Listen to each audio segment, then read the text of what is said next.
Ngayon po ay na-request na naman ako ng aking anak. Ipagluto ko daw siya ng maling. I-level up ko daw para sa kanya. Let's go! Yung pong maling ay hiniwa ko lang ng paganyaan. Yan, kita nyo naman po. Yan po, tuturo ko po sa inyo. Maganda ng dalawang itlog. Tuktukin.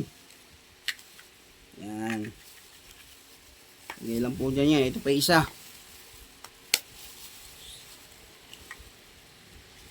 Sana po masundan ninyo ako.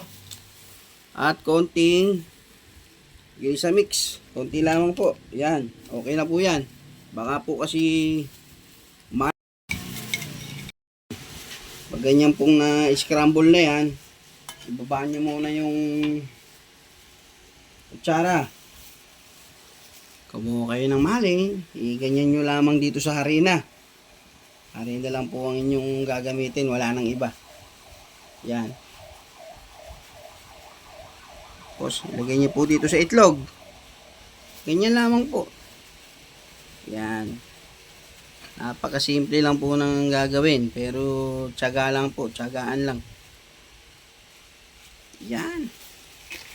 Kunin ng kutsara. Yan. O, bilingin. Yan, halamusan lang ng itlog yan. Yan, halamusan lang ng mga itlog. Sabi nga nila, pag may tiyaga, ay masarap ang ulam. Yan. Pagka ganito na, ito. Ayun, yung breadcrumbs. Ayan.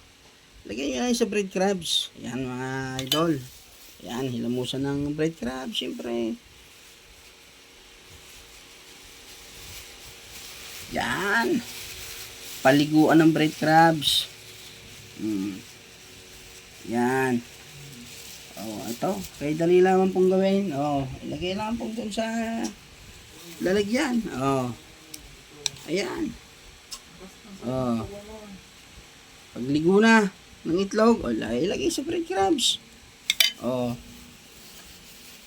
Ganyan na pong nahilamusan na ng itlog at breadcrumbs. Pwede na pong prituhin yan. Let's go. Mali, painitan. Pag mainit na, lagyan ng mantika.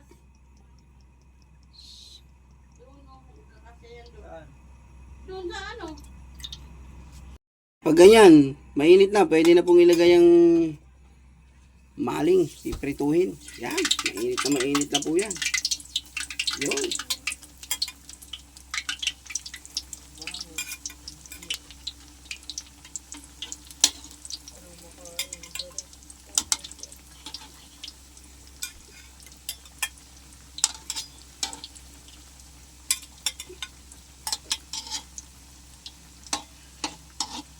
Yan, ganyan lang po ang nagpiprito niyan. Hintayin lang po natin mag golden brown. Pag ganyan po ay atin ang bibilingin. Yan, golden brown na po yan. Kailangan po ay hindi masunog. Kailangan yan. Mabilis siya ng aksyon na may pahalong pag-iingat. At isang pagkakamali po ay mahirap nang matilansikan ng mantikang mainit.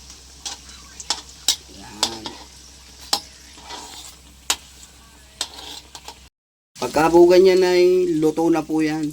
Ayan, golden brown na po. Luto na po yan, crispy maling. Hahanguin ko na po yan. Hanguin na po yan sa strainer. Yan, no? Ganda po. Talagang golden brown. Crispy po. Luto na po ang level up maling crispy. Yan. Ito po ang kanyang sauce.